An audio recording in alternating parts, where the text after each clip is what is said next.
Olá, irmãos. É uma alegria poder estar aqui novamente com vocês, animando também vocês a continuarem os estudos para melhor servir ao reino de Deus, nos mais necessitados. Então, hoje nós vamos dar uma olhada, refletir um pouco, conhecer um pouco as políticas sociais, vendo concretamente a aplicabilidade delas nos nossos trabalhos de promoção humana, tentando estabelecer uma linguagem e uma parceria possível com as entidades governamentais.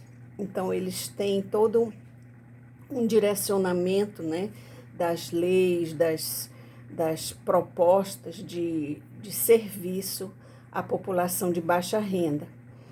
E é isso que nós vamos dar uma visão panorâmica dos serviços mais importantes que eles visam oferecer para a população e aonde nós estamos nos encaixando nesse grande leque de políticas públicas, né? Então, qual o objetivo nosso? É também poder agregar esses serviços ao nosso trabalho, à nossa missão como carisma junto aos mais necessitados, aos mais pobres, buscando parcerias, buscando também capacitação e também adequando a nossa visão, a nossa maneira como carisma de servir ao povo. Então, quais são os objetivos desses serviços junto à população? Ressignificar as vivências de isolamento, de violação dos direitos humanos, favorecendo experiências que desenvolvam a sociabilidade, previnam situações de risco social, no caso, aqui falando primeiramente dos serviços de convivência e fortalecimento de vínculos. Complementar as ações da família e da comunidade, né, na promoção da dignidade, promovendo o desenvolvimento dos participantes, fortalecendo os vínculos familiares, fomentando relações de afetividade, solidariedade e respeito mútuos. Então, formar a criança, o adolescente e a família para os valores que fortalecem a dignidade da pessoa humana e motivam ao desenvolvimento pessoal e familiar. Também contribuir para a inserção, reinserção e permanência do adolescente, das crianças no sistema educacional. Então, esses são os objetivos propostos pela política pública referente aos serviços de convivência e fortalecimento de vínculos. Nós podemos aqui nos identificar um pouco, né? Nós trabalhamos com a família, eles propõem o trabalho com a família, nós propomos um trabalho de integração, de interatividade, de fraternidade, tirando a criança do isolamento e também das situações que significam risco social. Por exemplo, as crianças que estão na rua no horário oposto ao horário escolar, ficam sem assistência familiar, né? Também ajudar a família complementando com atividades que desenvolvam as crianças, tanto na maturidade emocional como também no desenvolvimento cognitivo, né? E formar as famílias e as crianças para os valores que fortalecem a dignidade humana.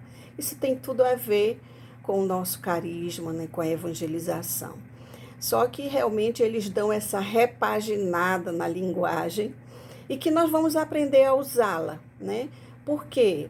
Para poder estabelecer as parcerias. Nós estamos vivendo num país laico, então nós não podemos impor, vamos dizer, a religião, mas nós podemos tratar de todo esse serviço que promove a dignidade humana. E como nós somos confessionais, o nosso trabalho é sim de espiritualidade, de evangelização. Nós não sabemos como com essa nova proposta ideológica do partido que assumiu, né, a liderança governamental do Brasil, se vai haver alterações na legislação em relação à questão da espiritualidade. Por enquanto, nós vamos fazendo o nosso trabalho, realizando a nossa missão, como nós sempre fizemos, né? Como nós somos uma entidade religiosa, então a nossa proposta é confessional, ou seja, é também de levar a espiritualidade. E o Estatuto da Criança e do Adolescente prevê o direito da criança a desenvolver uma espiritualidade. Se nós tivermos a autorização dos pais, a aceitação dos pais, para que as crianças possam acessar esse direito através dos nossos serviços, isso vai ser uma maravilha.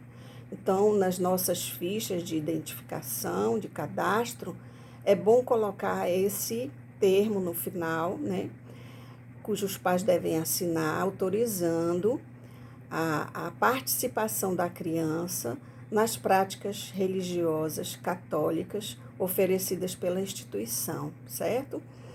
E claro que também nós sabemos que mesmo os evangélicos podem participar, devem, todas as religiões nós somos abertos a acolher e respeitamos. Nós não fazemos uma evangelização proselitista, mas do amor de Deus, né, do evangelho de nosso Senhor Jesus Cristo, dentro do nosso carisma. Então, todos esses objetivos vão favorecer o desenvolvimento da criança, né? E qual é o nosso público-alvo, né? Qual é o nosso foco? Segundo aqui, os serviços de convivência para crianças e adolescentes é estabelecido assim na legislação: crianças e adolescentes de 6 a 12 anos incompletos, de 13 a 15 anos também, jovens e adultos de 16 a 28 anos em situação de risco e vulnerabilidade social ou na prevenção delas. Então, esse é o nosso público. E o nosso serviço ele é dividido exatamente pelas faixas etárias, como aqui é indicado na legislação, né? A Constituição, aí diz assim o documento: a Constituição do espaço de convivência, de formação, fomenta a participação e a cidadania, o desenvolvimento da autonomia das crianças e adolescentes a partir de interesses e demandas e necessidades desta faixa etária, certo? Então, as faixas etárias a gente já viu. E quais são as prioridades de atendimento no serviço de convivência? Segundo a tipificação dos serviços de convivência. Atingir a situação de isolamento, retirando a criança do isolamento, atacar a questão do trabalho infantil, diminuir a vivência da violência, da negligência e da fragilização dos vínculos familiares. Por isso a gente traz também a família para participar das nossas atividades nos momentos específicos. Também fora da escola, ajudar essa criança que está fora da escola ou com defasagem escolar superior a 2 anos. Então, também essa criança vem para o nosso serviço e nós vamos encaminhá-la para o retorno à escola, né? Crianças que estão em situação de acolhimento institucional em outro lugar e que podem frequentar também o nosso serviço de convivência. Situação de abuso ou de exploração sexual que nós formos detectando precisam também ser objeto de atenção nossa, de cuidado e de providências necessárias que aos poucos também vocês vão começando a conhecer como fazer, né? Medidas de proteção do Estatuto da Criança e do Adolescente. Tudo aquilo que é direito da criança e do adolescente previsto no Estatuto, nós também devemos proteger e fomentar no nosso serviço. Crianças e adolescentes em situação de rua também precisamos olhar com atenção essa situação, encaminhar devidamente, né, aos órgãos públicos como o CREAS e o CRAS, Conselho Tutelar também, né? Vulnerabilidade que também diz respeito às pessoas com deficiência, também devem ser olhadas com prioridade. E quais são os recursos humanos necessários a esse serviço? Um coordenador para o serviço que seja de nível superior e de preferência da área de ciências humanas, né, pedagogia, psicologia, serviço social, né, que são áreas mais afins com essa situação da população de baixa renda. Técnicos de referência do serviço deve ter um assistente social, um psicólogo e possivelmente uma pedagoga, né, que possa, ou um pedagogo, para orientar as atividades educacionais segundo a faixa etária. Também os orientadores sociais, que têm a função de atuar junto aos grupos e são responsáveis pela criação de um ambiente de convivência fraterna, um ambiente participativo, um ambiente democrático. São orientadores que podem ser de nível médio, devidamente capacitados. Também facilitadores de oficinas, né? É uma função, também não precisa estar, vamos dizer, diretamente como funcionário efetivo, mas trazê-los 1 ou 2 vezes por semana para atividades de oficinas recreativas, interativas, oficinas de teatro, de artes em geral, pintura, dança, enfim, oficina também de esportes para as meninas e os meninos, enfim, podem desenvolver atividades também num período mais extenso, 4 vezes na semana, vai depender da nossa condição de favorecer isso também financeiramente. Também podem ser voluntários, o que é muito importante, né? Também os orientadores sociais podem ser voluntários, missionários, né? Que possam ser capacitados para esse trabalho, certo? Essa capacitação, ela é feita no começo e deve ser feita periodicamente, talvez 1 vez por ano no mínimo, né? Para que cada vez mais nós tenhamos um serviço de excelência. As estratégias de atuação devem ser pautadas em experiências lúdicas, culturais, esportivas, artísticas, de interação, de aprendizagem, de sociabilidade e proteção social, ampliando o universo informacional, artístico, cultural das crianças e adolescentes, bem como o estímulo ao desenvolvimento das potencialidades, habilidades, talentos das crianças e proporcionar uma formação cidadã, né? E também a espiritualidade, que é também um dos nossos pilares importantes. O serviço de convivência para crianças de 6 a 15 anos pode ser e deve ser articulado aos demais serviços socioassistenciais da proteção social básica. A proteção social básica é que trabalha com a prevenção e com a promoção da dignidade, do desenvolvimento da criança. Serviços socioassistenciais de proteção social especial é o serviço chamado CREAS, que trata dos casos especiais, crianças vítimas de abuso, de violência doméstica, de trabalho infantil, crianças com déficit cognitivo, com aprendizagem difícil na escola. Então, nós precisamos estar fazer parcerias, nos dar a conhecer a esses serviços para que também nós possamos encaminhar as crianças que necessitam de um atendimento especializado, né? Serviços públicos locais, como de educação, de saúde, de cultura, de esporte, meio ambiente, conforme as necessidades, e fortalecendo parcerias com entidades privadas e também com espaços públicos, reservando com antecedência para usufruir desses lugares que podem nos ajudar a melhor atender as nossas crianças. Também parceria com instituições de ensino e pesquisa, como nós temos, por exemplo, a Casa Ronaldo Pereira, que tem uma parceria com a Universidade Cristos, no atendimento a crianças com dificuldades de aprendizagem e outras dificuldades comportamentais através da psicopedagogia.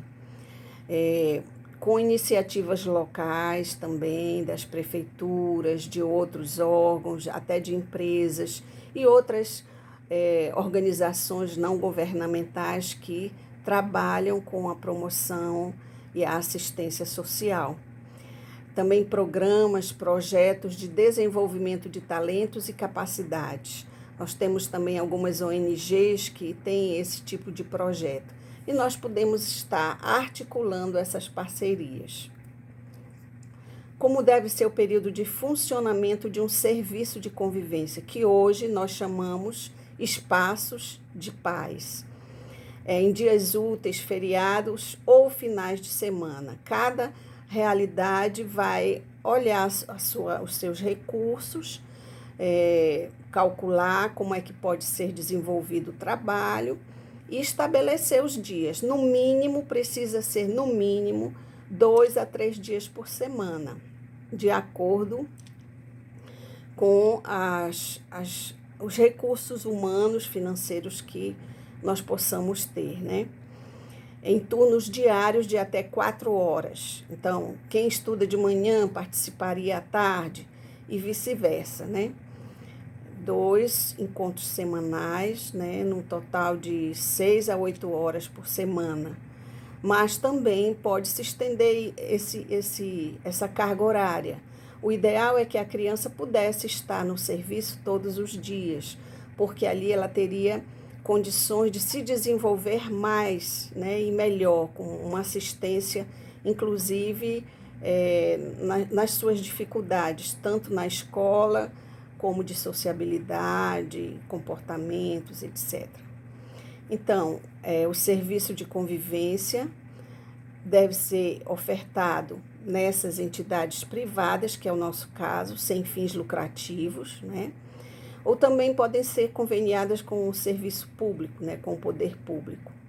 Devem ser registradas no Conselho de Assistência Social e referenciadas ao CRAS, ou seja, registradas no Conselho, estando vinculadas ao CRAS daquele bairro, né, daquela área ali de atendimento, daquele território.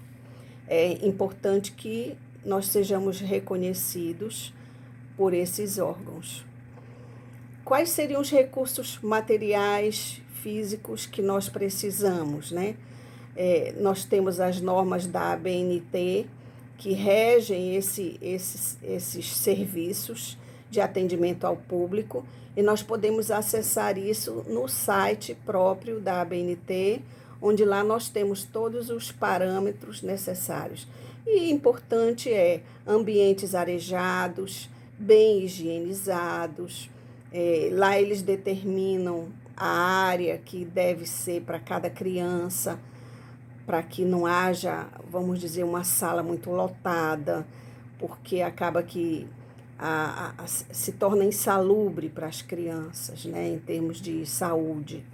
E aí nós temos todas as orientações sobre isso, que não cabe aqui eu colocar, porque demoraria muito e a gente não tem tempo suficiente nessa aula. É mais uma panorâmica.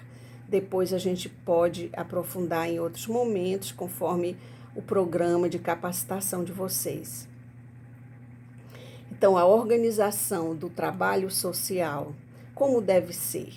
Quais são as atividades mais importantes que deve se desenvolver num serviço de convivência? ou seja, num espaço de paz, a acolhida da criança, a orientação, os encaminhamentos necessários diante das necessidades daquela família, ter grupos de convívio e fortalecimento de vínculos, grupo de oração faz parte, né? Outros grupos de teatro, de dança, tudo isso são oportunidades de convívio, de esporte, favorecer a informação, a comunicação com a família, a defesa dos direitos da criança. Eles precisam conhecer também os seus direitos e os seus deveres, não é? Fortalecer a função protetiva da família, trazendo essa família para perto, sensibilizando a família sobre a responsabilidade dela, sobre o amor pelos filhos, o cuidado, enfim, toda aquela educação necessária para melhor cumprirem a missão delas. Mobilização e fortalecimento das redes sociais de apoio, ou seja, aquela articulação que a gente já falou, né, com saúde, educação, assistência especial e etc. Organizar as informações sobre as crianças e as famílias num banco de dados de usuários, para que quando houver uma visita governamental ou de outras entidades interessadas de ver o nosso serviço, nós tenhamos toda a documentação para apresentar e favorecendo assim as nossas parcerias, né? Cadastramento das famílias, elaboração dos relatórios, do plano de atendimento individual, que nós chamamos PIA, né? Plano individual de atendimento, certo? O desenvolvimento também do convívio familiar e comunitário, favorecer momentos em que a família possa conviver com seus filhos ali, conviver com as outras famílias e criar esse clima de família, de convivência fraterna. E mobilizar para a cidadania, conscientizando, né, a população daquele lugar, das suas necessidades e vamos dizer, da convivência de paz entre eles e etc. Quais são os resultados esperados num serviço desse? Devemos esperar, devemos propor todos os nossos objetivos, conforme nós temos no PPP, e dentro desses resultados que também as políticas sociais esperam, né? O trabalho com menores é um trabalho sério, um trabalho que demanda responsabilidade grande e, por isso, por ser uma grande responsabilidade, as entidades governamentais querem acompanhar de perto para que nós possamos realmente caminhar de uma forma protetiva e de desenvolvimento dessas crianças. Então, almeja-se que as crianças e adolescentes e suas famílias possam usufruir no serviço de um ambiente saudável, de acolhimento, de respeito às diversidades étnicas, raciais, religiosas, sexuais. Expandam seus universos artísticos e culturais, as suas habilidades, talentos e aptidões, tenham maior conhecimento e capacidade de análise crítica da realidade, sejam protegidos socialmente por suas famílias e comunidades, bem como acessem serviços, programas e equipamentos públicos aos quais eles tenham necessidade e tenham direitos. Nós precisamos estar ajudando, mediando, encaminhando essas necessidades desse nosso público assistido. Também se espera que eles possam conhecer os seus direitos e deveres, possam acessar esses direitos, se desenvolvam integralmente a nível físico, emocional, cognitivo e espiritual. Adquiram habilidades sociais e valores que favoreçam a convivência familiar e social. Possam aprender a se expressar por meio de brincadeiras, de atividades lúdicas, ressignificando as suas experiências vividas, também a nível espiritual.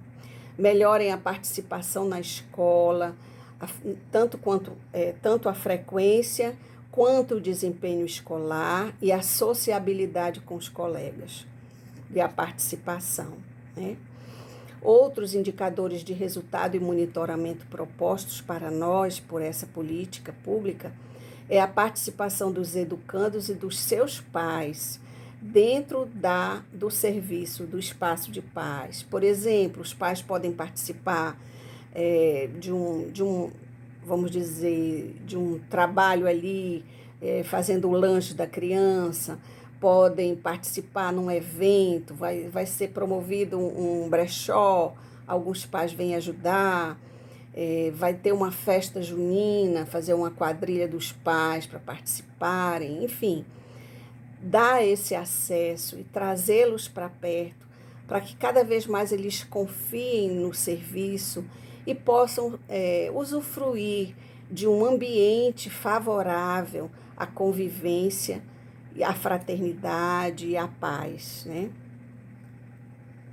Que eles possam, as crianças e os adolescentes, permaneçam, perseverem na escola, nos estudos e saiam do trabalho infantil também, né? É um dos resultados esperados. Algumas localidades têm muito essa realidade, acho que Chaves tem. Os pais às vezes tiram as crianças da escola em um período do ano para colher alimentos, né, açaí, etc. É importante olhar financeiramente a situação e administrar juntamente com o governo local como nós podemos ajudar essas famílias a não prejudicarem a aprendizagem e o desenvolvimento das crianças. Pronto, até aí nós ficamos em relação ao serviço de convivência. Daqui a pouco nós vamos falar das casas de acolhimento às crianças, que são os abrigos, crianças vítimas de violência familiar e de outras realidades que estão precisando desse acolhimento temporário. E nós vamos falar sobre isso. Partilhe agora entre vocês, ou você, se está sozinho, reveja aí um pouco os pontos mais importantes, anote suas perguntas, suas dúvidas, para que sejam tiradas posteriormente, ok?